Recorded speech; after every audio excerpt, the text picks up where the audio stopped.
তো ভাই দেখো, টানা রড বারবার ছেড়ে যাওয়ার জন্য এই অবস্থাকে ভালো করে ফিনিশিং করে করা হবে।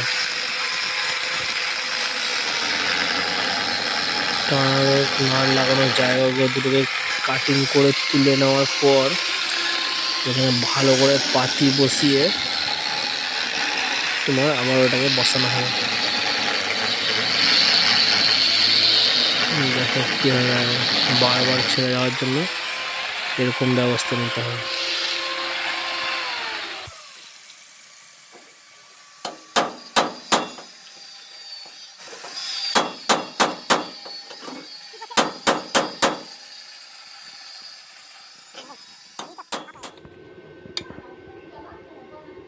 এই যে দেখছো কীভাবে পাতি দিয়ে একদম করা যে সলিড ভাবে, আর কোনোদিন ছাড়বে না,